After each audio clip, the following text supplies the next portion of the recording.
Hello, Sim Gamers. We are back with some more Let's Play Sailwind. We have just resupplied our sandbuck with additional water, some extra backup lanterns,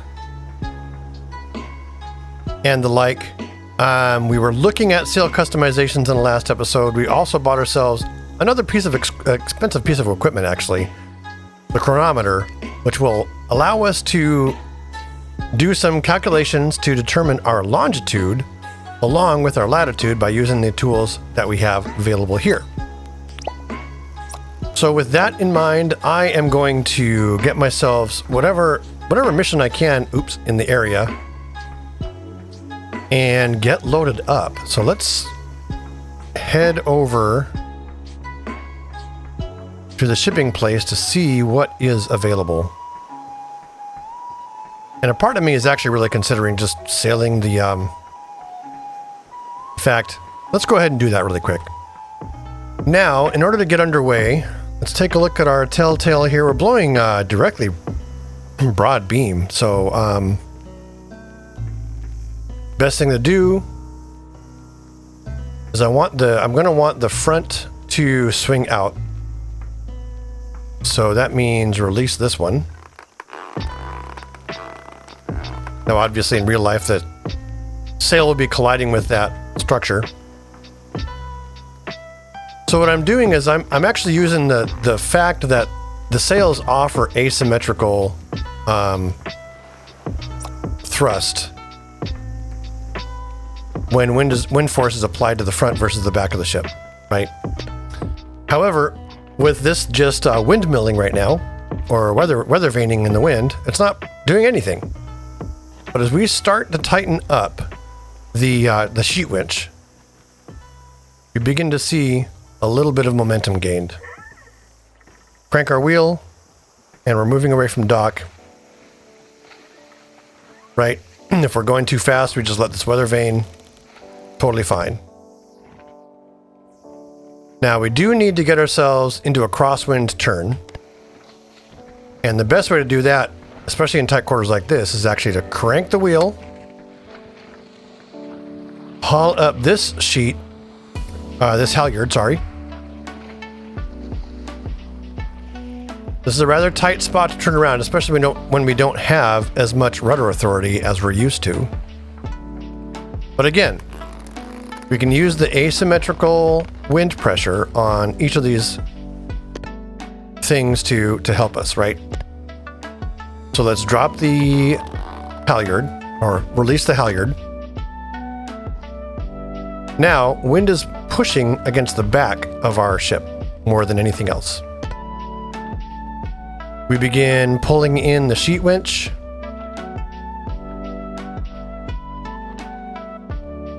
To continue giving us that asymmetrical thrust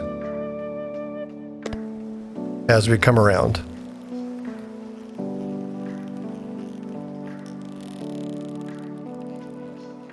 And we're going to do something in just a bit, right? So right now,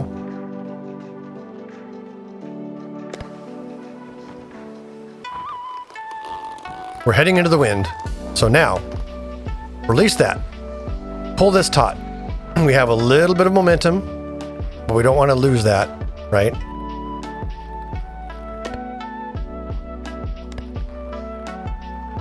So we have, what we're gonna do is we're going to drop the sheet winch, I'm sorry, the halyard, to release the halyard up on the front sail. And that will once again provide us with asymmetric thrust going that away. Look at that.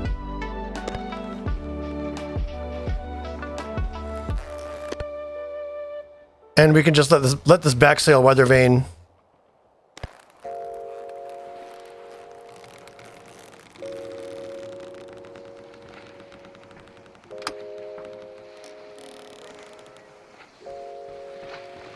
Might be coming in awfully fast, actually. May have pulled in too much. Oh, goodness.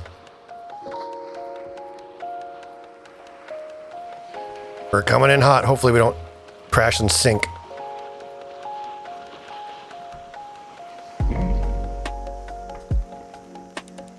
All we've done is run slightly into the dock. So let's go take a look. Oops, that's the wrong sheet. I'm not going to spend my money. I don't have much of it. World. Hey, oh, stuff to Happy Bay. This would be an interesting and very approachable navigation challenge. Eastern Crowns for some tea and tobacco to Happy Bay. Anything else going to Happy Bay? And bananas. And more tobacco. Let us load up on these missions to Happy Bay. Yes, please. Yes, please. 6 crates of bananas. And how much rum? 9 rum. More tobacco. Well, you know what? We know that these are available, so let's go ahead and... Holy heck. I'm gonna get this loaded up. So it looks like I've easily got room for 1, 2, 3, 4, 5, 6, 7 more full-size crates. I want to take a look at more, what if there's anything. Bananas. 6 full-size crates. Let's go ahead and grab those. Oh, these are bigger than full size. Oops. And here is the last item. As you can see, we spent all day loading this ship up, and we are loaded to the gills in the cargo hold. Now, is this ship listing because I have my weight unevenly distributed? No, I mean, our weight is evenly distributed, so that's not it. Must just be the wind pushing on us or something.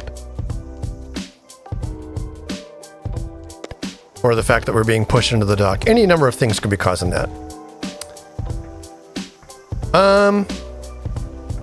Well, I don't want to sail out of this bay in the dark because it's hard enough to see underwater obstacles as it is. So we will rest until morning and then depart. Let's get a wind check. We're going to be turning the wheel, you know, a little bit to port. We'll weather vane the mizzen mast here. Get it released, and we're heading out that direction.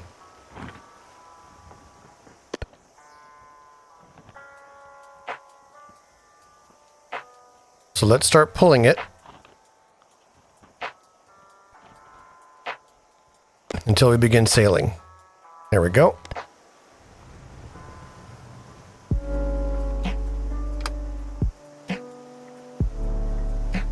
We're being blown towards the dock, so I'm going to give us a shove.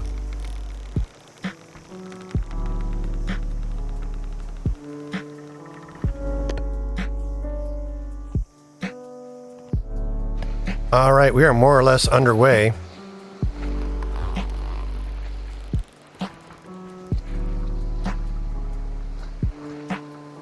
Departure from Dragon Cliffs.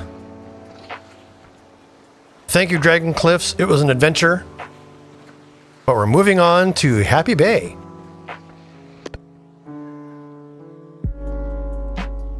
Heading out this way, wind is going to become a little more favorable, but I am really trying to make sure that I aim for the middle of this navigation area. I do not want to run into any mission-ending navigation challenges, shall we say.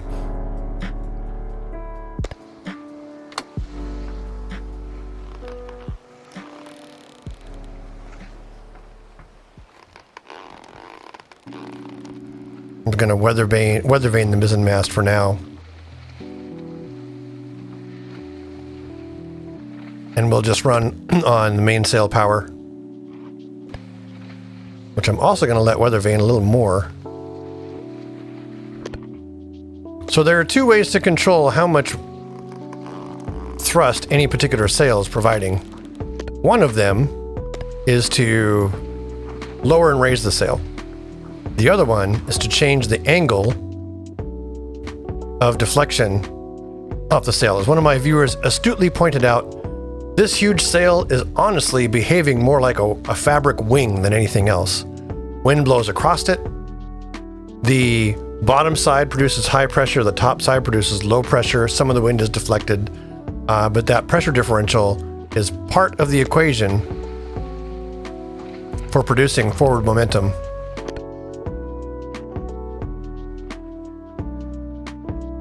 Now, I take it we want to sail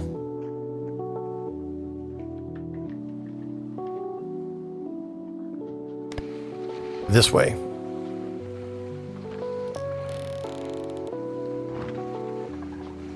This may have been the wrong way out of here. I guess we'll find out in a bit.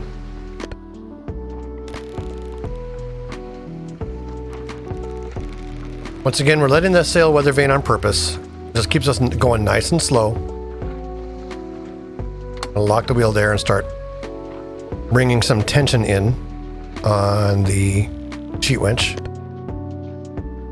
Oh yeah, okay. It's just a narrow passage.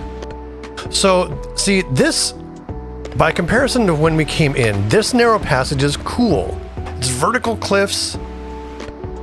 I don't have to worry about as much about running aground on invisible obstacles.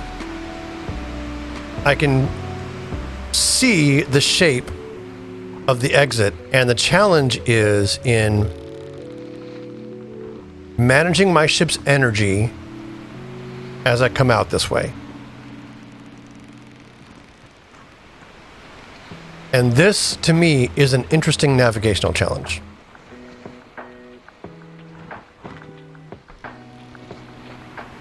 Let's go ahead and haul on the sheet winch once more, because we're essentially going, we are very, very close hauled right now. And I'm not sure if we're gonna, I mean, we are getting forward momentum, but we're gonna have to do a sort of a hard, hard to port turn here pretty soon. And hope we can tack successfully.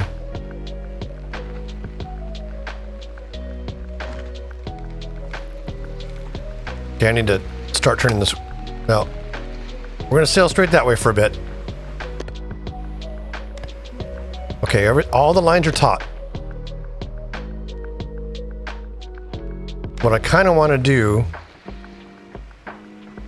is angle towards this cliff a little more for just a bit more speed, right?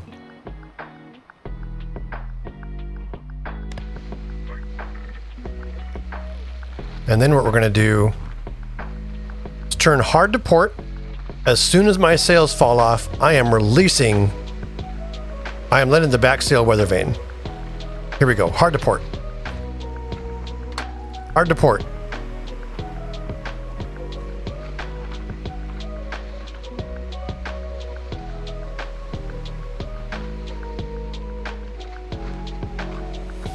There we go, falling off. Weather vane the mizzen mast. So any wind pressure we get on the front is going to continue to push us to port. Yes, yes. This is exactly what I want. Devs, give me a stick back there in that other entry, please, because this was a cool navigational challenge. This was an enjoyable experience, figuring out how to maneuver that tight corridor with the ship. And notably the junk, because it has that big rudder,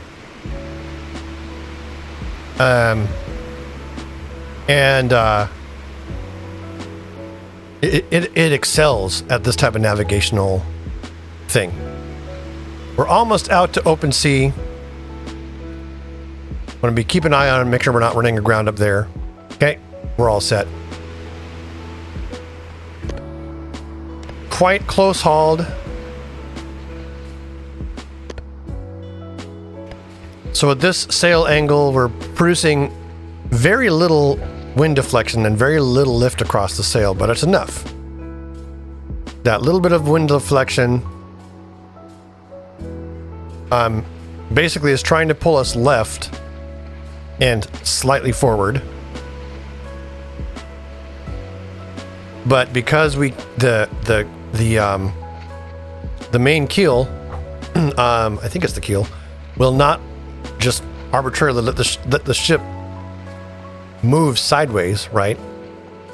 That helps transfer that energy into backward thrust, thus forward momentum. And this is what I was talking about as far as in the last episode when I was whining. I'm sorry, the episode before that, when I was whining about hidden underwater obstacles. See, sailing back in this direction and seeing that and being able to sail around those obstacles, that is a cool experience. Having to deal with that. And all the other navigational challenges. I mean, in this particular series, right, we're just kicking off the continuation of our Let's Plays, and we're just now leaving Dragon Cliffs. And we're going to be heading up to Happy Bay, which is, we might be able to spot it if we go due north, but we need to, here's the thing, we're going due north. We need to park ourselves between the 3 and 4 longitude lines, and we just now got a piece of equipment that allows us to do that. In the last episode, we picked up a chronometer, and that is the tool, along with our sun compass, that allows us to calculate our longitude. It would be easier if we could afford the chronometer, the chrono compass, but that was 20,000 gold or emerald dragons. So that's just absolutely not within our budget. All right, I'm going to go ahead and get ourselves broad beam here, heading pretty much more north than anything else. By the way, most games that have fishing of some kind, there are a lot of games that have fishing of this kind of game, and I'm a fan.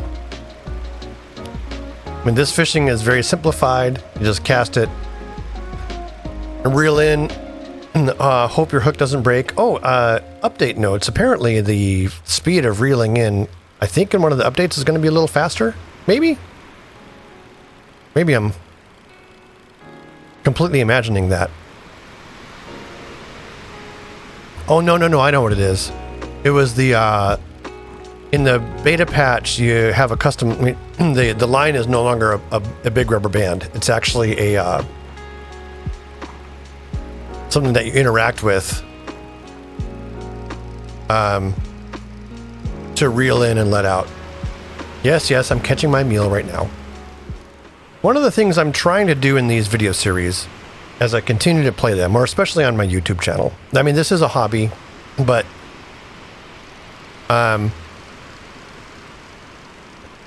as with any hobby I get into, I'm interested in doing it reasonably well, learning more, and getting better at it. And one of the things I've noticed as I've watched previous videos of mine is my tendency when I get really excited to speak very, very fast about something, to ramble on about something, and my diction goes completely out the window, and I get a little bit hard to understand.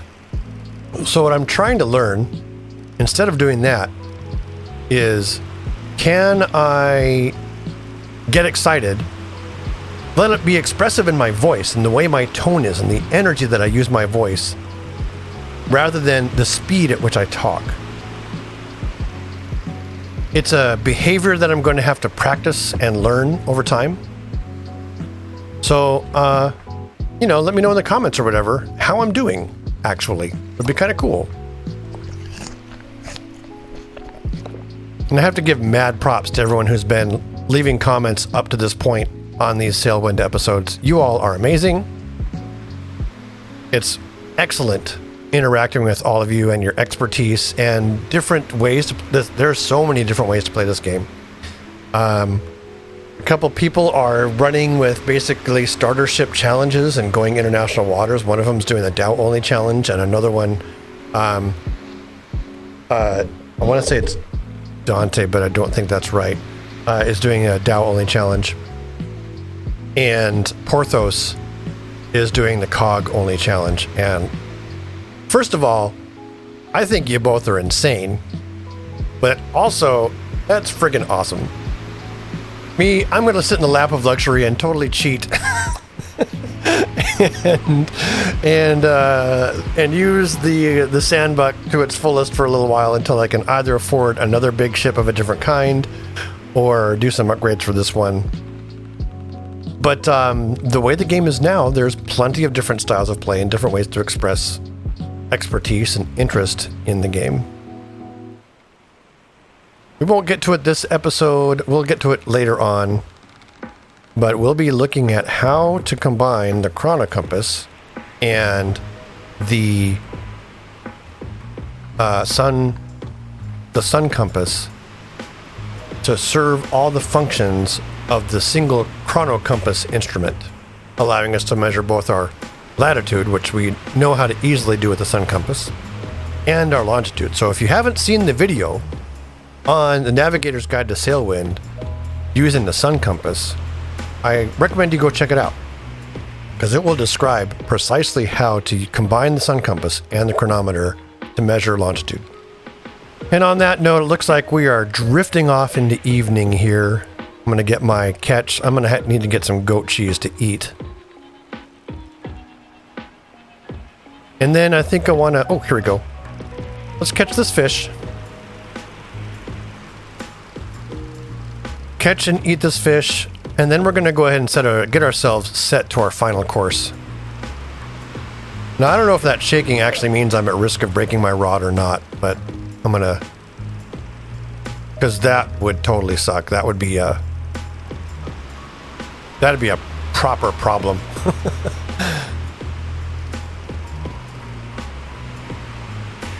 Can I lift up?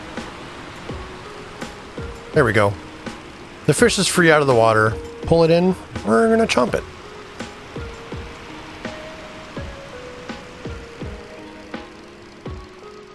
I'm noticing in this particular episode, I didn't get a chance to do a beauty shot.